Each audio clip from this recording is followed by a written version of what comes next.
just I'm always looking for parallels, right, in Yeah. chiropractic and our philosophy and our life, not our life, how we live our lives.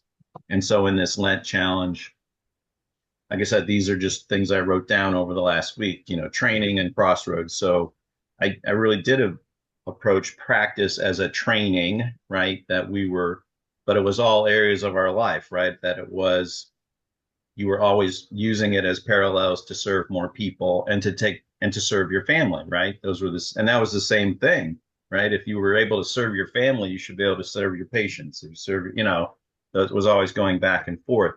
So that training concept. And then there's obviously crossroads. What were any of our crossroads where we made that decision, right?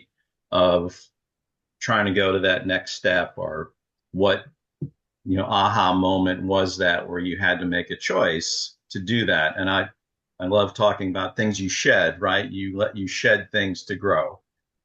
Same teaching, teaching and doing. There's a lot of people we've spoken to, consultants who can teach, but they never did it. Right. And I don't doubt their value.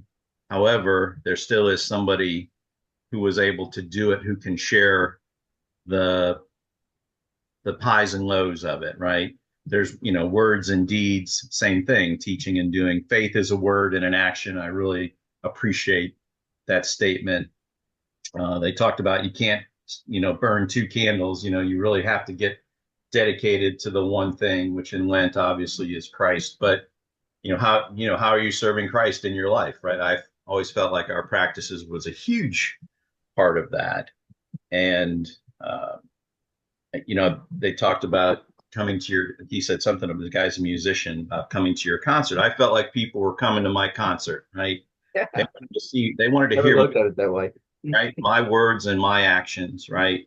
Mm, I've said to people for that period of time, and I feel strongly about this, it's difficult, but I was burning so bright for a number of years that people just came to watch you burn, right? That was, and when you say why did they show up? And Mike, from your uncle and yourself, you were on fire. He was yeah. on fire. People just came, and I do believe your uncle, like us, knew when his fire diminished a little bit in that area, and you try to transfer it to teaching, and I feel like he knew when that fire. Right? You've even spoken. He had to continue lecturing as Yeah. a lot, to support himself, but he really would have rather burned that fire somewhere else. Don always said he would have rather been in the library for 4 hours a day and having coffee with his one good buddy, Yeah. No uh, question. which Yeah. is another form of burning, right? But it's Yeah. just with your friends. So anyway, all so like I said, then I feel like a few people I saw yesterday that they come out of they just that level of service that you gave, and you know, even though Terrence does not practice like I do, and I'm not, they, I transferred enough of that authority to him that they come knowing they're getting some piece of that. They're Right. still Right. connected. And I think you know that too, Mike, with Jason and Brad with your son. That's the hope. You have to transfer that. Uh, I don't even know if the authority is not the right word. Just that conviction, that energy, that you know you've handed it off, and they know you've handed it off to that person. And those were I can, I know it, I'm seeing that happen with Jason recently. I didn't think that it was happening, what's going to happen, right? Um, and that was a level of me figuring out how to be okay with it, you know? oh yeah, I don't know if I'm okay with it. I'll be Yeah. clear. I'm trying to figure out how to be okay with it, right? Trying to create some sort of false apathy, just going, look, I got to let it go. I did what I did, and I taught him everything I could teach him. At least I think I did. But like you, I would hear people say, I don't even know why I'm coming in here. You know, they come to see the show, right? Right. For lack of a better description. And the show was the energy. right? The energy, the happiness, because maybe they didn't have happiness at home, but they Right. saw it in the office and they got adjusted also, right? And they didn't even realize that was the important part. I don't know.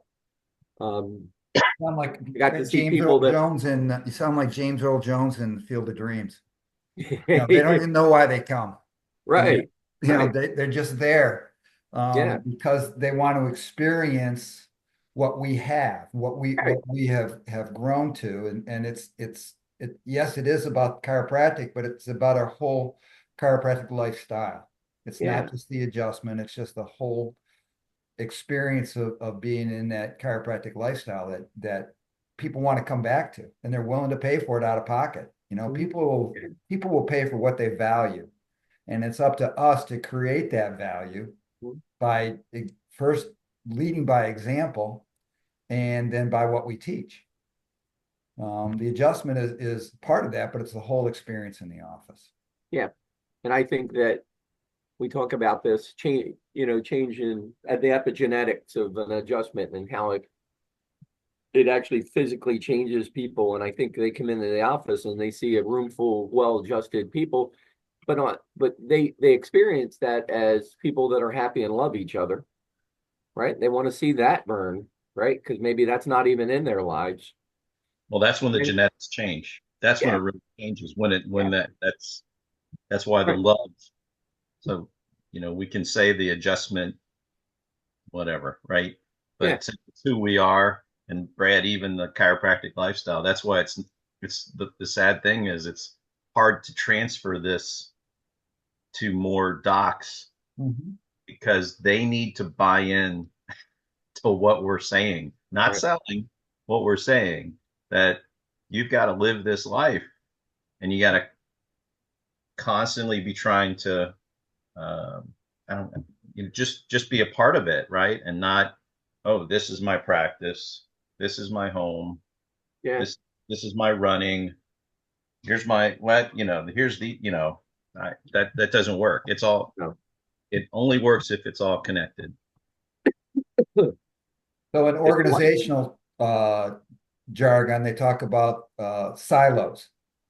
You know, our silos, if unsuccessful organizations have too many silos because they're not able to integrate the various aspects of pulling it all together. And that's why this example of us having a happy family, having a healthy lifestyle, being under regular chiropractic care, teaching the philosophy of above, down, inside out is critical to mastering that.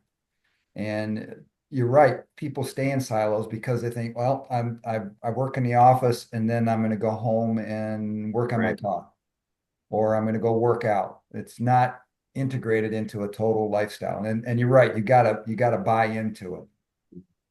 Yep. I've never seen a chiropractor that I would consider successful whose whole life wasn't integrated. Every spoke was, you know, was attached to the really good hub, right? Which is themselves. I've never seen them. Yeah, I've seen people, and again, and I know Jason will watch this and he'll hear.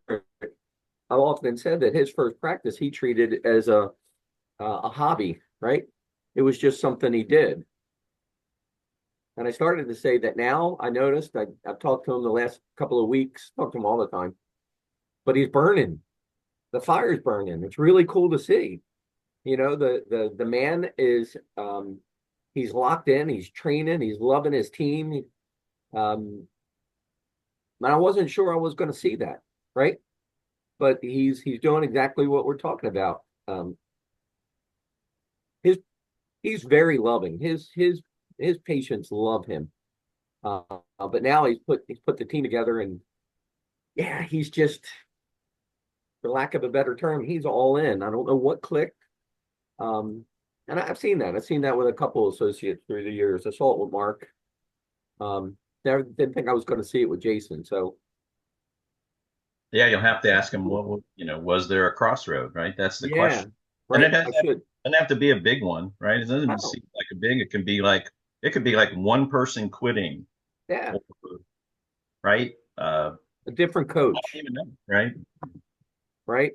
I think he got you know, he never stopped coaching. He was always kind of dabbling. Is that the right word? You Yep. know, he was never really fully engaged. And I don't know if he changed his coach, but sometimes that's what it needs. But I give him credit. I give him credit. He never ran from our community. Loves chiropractic. Um, yeah, it's a good thing. I'll have to ask him, Terrence, Yeah. uh, Well, you because gotta you love know, chiropractic. It may have just taken that kindling enough time to catch fire. You right, know, you because right. started It, started like you liked that match a long time ago. It's just kind of the embers didn't quite catch until recently. So sometimes it just takes time. yeah, he Yep. finally got some dry tinder, right? That He's been trying to light a fire with you know, damp tinder. I don't know, maybe I was the damp tinder. Maybe I was in the way, you know? It's I think you true, were the right? blowtorch and scared him. That's exactly right, you know? That's Maybe true. that's Yeah. it. Yeah. Maybe If But I that's see the I see case, that with Sam. I'm okay with it. Sam's the yeah. biggest thing. Sam's got that passion and Yeah, he's got the buy-in. He yeah. just has to figure out the logistics and the steps and how to pull it all together. I think these kids that come out of school, it takes them a good, probably more than a year, probably takes them good 2 years to shake all that crap, right? All Well, that stuff that's if heaped on they're them. lucky. Get If If they're past they're the lucky. lucky, fear. right? Get past the fear of failure. Get past the fear of success. Yeah. Get past the fear of somebody suing you. I mean, I And I think remember to some it, degree, Jason and Terrence and Sam, they have to get past the fear of Dad and Uncle Mike too, you know? right, exactly. And we have to be good with letting go of that. I know that's been a big challenge for me, is because I've been in charge for so long and now I'm not. Yeah. And you observe things and you want to help out, but the best thing to do is to let them learn on their own. Think so. I was in charge in that office, you know. I was, you know, my word was Right. the end all most of the time. And then I leave there and I come home and my word doesn't mean anything. Well, the real boss steps in. The real boss has it now, but yeah, no, I'm teasing, but there is some truth to it. Yeah, I did realize I didn't think, you know, look what we did, man. We were the dude, we were the guy, you know. Yeah. Um, and yeah, it took me a while to realize that there are other people that could do it, you know. What a Although it's an ego crusher, but it's tough to swallow at times, you know. We've had this discussion before, Mike. Yeah, Tom Clapp told me a long time ago, if you're going to have a successful associate, you got to let go of the idea you've got to be the primary adjuster. yeah, And yeah, until you do that, you're going to continue to step in. And I did that. I've yeah. messed up a few associateships in the past because of that. Pardon me. I realized when I just went. Lisa and I went away for that month and came back, and I was in the office, and that's my realization was I've been gone a month and nothing's. I didn't have to be here, right? That was the easy transition for me. It was the light bulb went off. Right. Um, that was And that's cool. a good thing because most chiropractic practices are personality driven. Yeah, It's just the personality of the doctor just kind of keeps things rolling. But if you become system oriented and have a good mission and vision, then people can be trained to take it over and do that. And that's step over the body, right? exactly. If I had a heart attack while I was adjusting somebody, they just step right over me and keep going, and that's pretty much what happened. And you know, you say that, but it's taken me a while, but I'm proud of that. You know, Right. You should be. We're yeah. proud of you too, Mike. Still gotta be the right person. That means everything, you guys. So how would you tell a young doctor, how do you get that? Um, What's that one thing? yeah, what's that one thing, huh? Well, Work.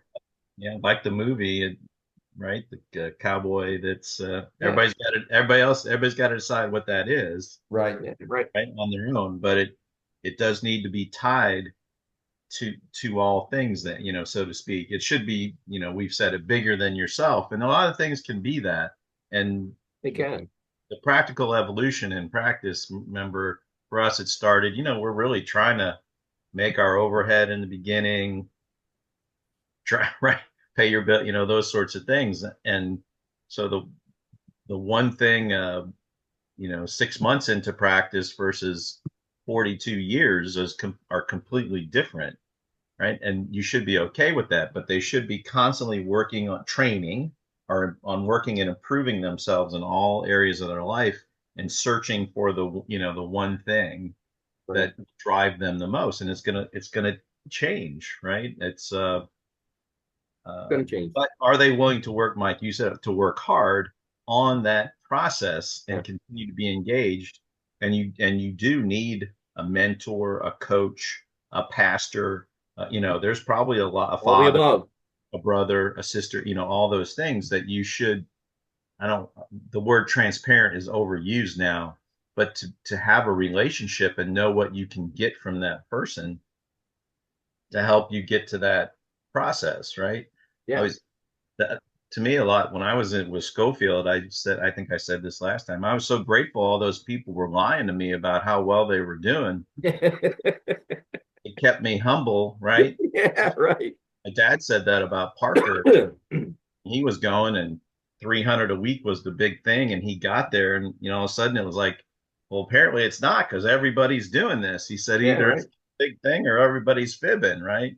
Uh, but anyway, it just made me work harder. There's like, wow, they're working this hard, right?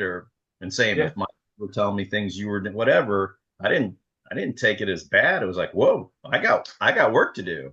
Yeah. Right. And that was the value of our groups, our trainings, our dinners, or whatever it might be, is that you're constantly putting yourself in those positions. And most chiropractors are islands. It's still that same thing. Everybody's an island, or they're unwilling to ask somebody outside their group Correct. they're doing. I was never afraid. I felt like whether somebody was seeing 5 people a day or 500, they had something to offer me. Learn from everybody. Yeah. I grew up in DE. I didn't know that you could be a chiropractor and not be part of a group, right? I don't Right. know how you do it. I don't know how you get dumped on all day, every day, and not have that support. I really don't. But Brad, if I would answer your question, what is that one thing? I don't think we can do this if we don't have the principle. If you're not in love with chiropractic, I don't know how you do it. I just don't. And it's probably the same way with an internist, an MD. If they didn't love or didn't get into it for the love of helping people, I don't know how you do it, right? Well, what are some of the things that you would do to strengthen your understanding and expression of the principle? Well, I mean, aside from being part of a group where you get to hear it, right? You just got to go pick up a book, Yep. you know, Constantly reading, studying, and listening to podcasts, Study it, but then you gotta speak it. and you then you got to what? Speak it. Then you gotta Yeah, go. yeah. Then you gotta go in the office and tell people about it. Mhm. Hey, I read this great quote, fill in the blank, and this Yeah. applies to you. Or, my fit was linking multiple things. It'd be like, oh, the power that made the body heals them, or whatever, but I was growing my garden, right? And there's Mhm. weeds, and you're trying to know your audience, right? Or Okay. they're I think, struggling with their kid or whatever. It's yeah, like, oh, parenting's just like chiropractic, right? There's ups and downs. It needs, I think that's a large part of loving the principle is it does burn that fire. It's that fuel for your fire. So you don't have any choice but to talk about it, What am I gonna do? Wait till the end of the day and call you, Terrence, and say, or Brad, and say, "Hey, listen, look what I read today." Yeah, you do have to do that, but I mean, you've got 150 people in front of you that day, 200. Yeah, Yep. yep. You Yeah. got to be able to say less and mean more. You can't get into long conversations with patients about the principle Except at your workshop, at your patient Yeah, education classes and things like that. That's when you right. can expound upon it. But day to day, moment to moment, you have to be able to pare down those words so that Sure, they sure. make an impression on the patient or Right. on the practice member so that they start getting it because they never really get it. You just got No, to they never repeat get it it. over and over. You might Ever. have one or Yeah. two over But 38 years. Right. you're not gonna tell everybody. If you got 200 people that day, you're Yeah, not telling that to everybody. I don't talk to everybody, right? You're gonna These you're gonna these, know these that talk person to you everybody. tell it to, right? There's somebody you need to say it to that day. You better know who it is. But you don't get to that until you try to tell it to everybody, but you don't get to two or 300 a day without going through two people a day. Yeah, So when you Right. got two, yeah, yeah. You're right. you do tell And them. not to segue into anything else, but if you have that good team and they're trained up, they're telling two people that day also, right? So that Yeah. that that's the tough thing. But to Are to you teaching them how to say it too? I did. Yes. Yes. Yeah. Yeah. I think the three of us did. Even if it's just, Yeah. with the Terrence's current staff, even if this is what they're able to do, Sure. patient calls in. I may not be in today because I don't feel good. Well, Yeah. an adjustment will help you to feel better. It That's helped me. good. And oh, I didn't know that. Well, and then they may not know anything else, but Yeah. that came out of their mouth. And then they Absolutely. come in, and then you got a job. Then you Yeah. can tell them. And Terrence had a few people, somebody, I don't know, a couple people with COVID, something I don't even know, but who were uh, adamant no show yeah. prior, but they called and said, "Hey, can I come?" I know they asked to come in, Yeah. and he was very. I mean, and he was very. He pointed them out to me. They were very like they would have been locked in their room for a Yeah. month, and now Yeah. they're like, "I need my adjustment. Can I come in the side door or come in the Yeah. back, whatever?" That's then you've had some effect, right? Mm-hmm. But to speak to Brad's point, before, um, for me, I was always under the impression that the more I said, the more diluted my message got, right? Or I was saying something wrong. So I always kept it short because uh, I, yeah, I didn't want to talk anybody out of anything, Right. right? So I wanted to say the right thing, you know? And that's the same thing with the team. Same thing. The first rule in selling is once you've made the sale, stop selling. Shut up. I know. You've made your point. I go back to the Fred Barge quote. He heals most in whom most have confidence. Say And that when again. I'm sorry. he heals most in whom most have confidence. So if patients have confidence in you, you're Yeah. gonna do a better job of healing. And if you're spending your time talking too much and not focusing on the real issue, and that's removing the interference, connecting your Yeah. innate with their innate, if you spend that time, that lowers your level of confidence in that the patient sees in you. Are you talking them into something, or are you trying to talk yourself into it? Right. Correct. Correct. Yeah. How do rituals play into your part? Morning rituals play into your. Are you asking me or Terrence? I Oh, got this thing behind me. I can't. I'm having a hard time hearing. Well, I'll tell you. My wife would tell you that during, when we were in the practice and it was burning bright, my rituals were incredibly important. She said, if an assassin wanted to kill me, all they had to do was pattern me 2 days because I did the same things every single day. And when I talk about, those rituals, it's the prayer in the morning, the writing in the morning, the reading in the morning, the getting to the office an hour before anybody else, so I could prep my space. There was always some sort of exercise in the morning. They were who I was, right? And to some degree they are. They've just changed, you know. But yeah, they're very important to me. That's how I built up my strength to get through the friction rub of the day, right? If I didn't build myself up, I was a nub by the end of the day. So I had to build myself up, right? You guys understand that. I think everybody understands that. I think Absolutely. um, the what's his name? Abraham Lincoln quote. Alzheimer's is kicking in. The Abraham Lincoln quote, if I had 6 hours to cut down the tree, I'd spend the first 4 hours sharpening my axe. Right. Yeah, right. You know, you gotta sharpen your axe. And Yeah, that's why those morning rituals are so important, is because great. they prepare you for what you, well, like you say, Mike, the friction rub that's invariably going to happen. Yeah. To maintain your focus and your purpose through all those friction rubs takes a lot of effort. And that's where the hard work comes in that I think Terrence is alluding to. What were some of the things you did, Terrence? I mean, I would say the things I always did was, affirmation and meditation. Um, so those were constants, and the affirmation, the so of course exercise was in, those sorts of things, but that drive to the office, those 10 or 15 minutes of prayer and affirmation and really mentally preparing yourself to serve, right? Putting yourself in the frame of mind. Uh, what anchors did you have when you walked? So I think I've said before that I had a bracelet and my watch, that when I came in and put those on, I was Dr. T, it was time. But in same breath, I needed to then wind those down going home because I always said you couldn't come in hot No way. home. You needed to become a Yeah. father and a husband, so it was a good way to wind up and wind down.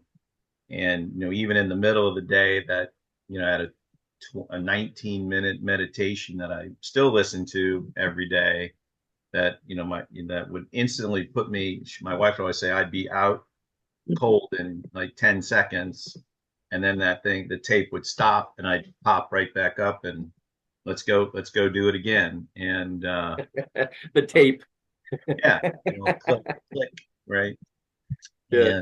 And, um, those were cornerstones. So, the other, of course, was that I learned from Greg Stanley right out of school was the training effect that, I always say the shortest distance for people to get ready for a practice is to physically train for practice. That by far would change most people, or at least get them to quote 300 a week or 400 a week if they dedicated their training to being a better chiropractor. Not a runner, not a athlete, but here I'm running or lifting or whatever to serve more people. If they can get that, you know, that will get them there. That would get most chiropractors to 300 a week if they dedicated physical training to their craft, right? Um, and then after that, then after that, obviously goals and affirmate, right? Those sorts of things. But if that physical training will clear your mind. Yeah. If you truly, you guys know this, truly are breathless, right? Are pushed so hard in the preparation of serving other people, Yeah. right? And so that again, that's a tweak, Brad. So in a ritual, it's a tweak of changing it. I mean, I said it's Schofield. I knew lots of people who were way better runners or athletes than I was that didn't serve at high level because they were training to train, not to serve. That's a that's a big shift. Yeah. That's Men- important. I think that's very important to realize that. And Yeah. that ties in with your concept, Terrence, of how everything is integrated in your whole life yes, with chiropractic.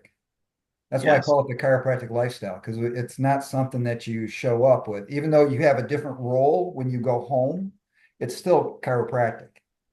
And that's how you try to raise your family and be an example for the community.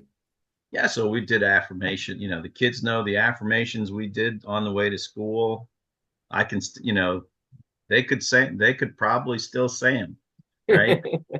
And uh, they'd see me when I at the other house when I'd cut the grass with the push mower. I'd be sprinting and saying my affirmations, right?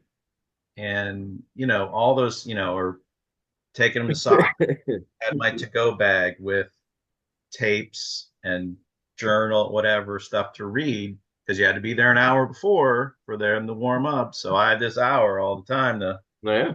and they'd listen to the tapes on the way there, maybe half of it. Then we'd stop and talk about what's your goal for the game, give them an adjustment for the game, right? Whatever it might be, all that sort of stuff. So it was just present all the time. Yeah. All So what I heard is in order to get from 1,000 to 2,000 a week, you have to sprint with your lawnmower and say your affirmations. exactly. Why didn't you tell me that years ago? Yeah, I was gonna say, Shortcut. I'd have done it. Absolutely. I would have done it. Absolutely. That was just fun, right? Fun. Oh, goodness gracious. But again, I thought all that was fun. I thought that's what we're supposed to be doing. I did. Yeah. Yeah. I mean, and not it was. Listen, I didn't care what anybody thought of me, my neighbor or whatever. Yeah. I didn't. I would say to them, oh, I got 5 kids. I don't have time to slowly cut my grass. I got to get this shit done, and I better combine things with it. Well, what are you saying to yourself? Yeah. Look at that nut out there talking to himself again. Exactly. Oh, I would be too if I had 5 kids, a 5 under 5. What the hell's wrong? Well, you're the only one listening to yourself, right? Exactly. Yeah. Well, we know you're crazy. You chose to be a chiropractor. Yes, exactly. And nobody in their right mind hops on a plane every month and flies across the country to see their coach. That's just insane. And leaves his wife at home with 5 little kids. Yeah. Look, if that wasn't fun, if we weren't having fun doing that, we would have never done it. Exactly. If it wasn't fun, that's who we are. It was so much fun. I tell Terrence all the time, you guys and my nephew, who I'll talk to, and I'm like, you guys, they're 37 years old. I'm like, dude, this next 10 years, just crush it. I mean, go shave some necks. Pardon? Go shave some necks. Yes. So powerful. Just laugh. Yeah. Brad, the first Schofield I went to, I fly all the way over to Arizona. We all get there. We wind up in a room, and somebody pointed out that somebody's hair on their neck was just ugly. So there's 6, 7 grown adult men, 8 in this room, where we're making sure that everybody's neck is clean. Yeah. Fred Bruno in the back. No unsightly hair. Yep. that discipline, it's that attention. I'm not saying there were some beers involved, but they could have been. There's a lot of those kind of details is huge. Yeah. But you're doing it together. You just kind of know you're on this mission together. Some people are in the same boat with you. And you're all remember, Boys in the Boat, MIB, mind in boat, and everybody's in that boat, and you're all trying to row together. Yeah, it's kind of like I don't know. It reminded me of a mitzvah. Jesus washed the apostles' feet. Terrence shaved everybody's neck. Yep. Well, you're right. You're right. So true. So true. I like it. That's good. Oh, that was fun. So I'm not sad to say I missed that. I mean, I'm glad I did it. That's why I miss it. Right. So the end of the month, Brad's got that Spiz thing in Virginia. Oh, right. We should go and well, I'm going, and we'll shave some necks. Well, what's the dates again, Brad? It's April 26th. All right, I gotta check. Short Pump, Richmond. And I got so tell us what's going to happen here, Brad. Or are we going to have time, or is it just a gathering? Well, we don't have time for a specific presentation by you. It's more of a Spiz night thing, and what I was going to try to do is lead a conversation of using chiropractic philosophy and be able to express it to the patients. More like an applied chiropractic philosophy. So that the best kind. people can use the tools that they have available to us. Because if you try to recite the 33 principles to patients, it's not going to make much Yeah. sense. But if you can Pardon put me. it your in a 30-second elevator speech, so to speak, Okay. how you can talk to patients Yeah. about chiropractic principle to get them engaged the same way that we are. Okay, cool. And I've still got Patrick is trying to put together something at Sherman for us to go down and speak to. It's a philosophy club. I know that's what it is. And I sent the message to the young man that's I guess he's the president of the club. So fortunately, his dad knows me, knows the family. So fingers crossed, well, that'll happen too. So, The young lady, the Maddie Di Lorenzo is the young lady. and Sherman, Yeah. is she in her first year? And I think she might be in her second year. Okay. I don't know how many tries, but Well, they probably are going to know each other because he's just started his second year. yeah. So I mean, I think it's not a huge school, so I would assume they would bump into each Yeah. other. Yeah. I got to step away for a sec, guys. Keep going. Okay. I'll be Well, right Yeah. we're 40 minutes, Brad. I think we've kind of wrapped it up. So back. Think But so? where are you at in Florida, Mike? I am in Siesta. I got here day before yesterday. Yeah. Yeah. Cool. We got Very a late good. start. We got a late start this year. Baby birthday and things of that nature, you know. Good. Good stuff. Yeah. Good stuff. We're not getting home till the end of the first week in April. Good. So, yeah. Good. Is it cool there or what is it? You know what? The wind blew 22 yesterday, and although it was 70 some degrees, it was chilly because of the wind. Right now, I've got this on because I'm sitting in the shade, and I was cold when I got out here, but it's warm Good. now. Yeah. Good. Good. When are you coming back down? I don't think it'll be till I think the end of April now Yeah. because we shower for Sam and Court in Memphis early April. So I'm thinking the end of April, last week of April, first week of May. Yep. We'll see. I'll tell you, every other house down here is for sale. Yeah, because they got hit pretty hard. right. It's amazing how many people are bugging out. Huh. You know. Interesting, right? Yeah, it's either that or Elon got to them and they have to go back to work. So. Yeah. What a good example of, yeah, that's good. Yeah. So, I my buddy Chris White. I don't know if you met him. We won't post this, but we'll he they came in and they said anybody with less than 5 years left, we're going to offer you this buyout.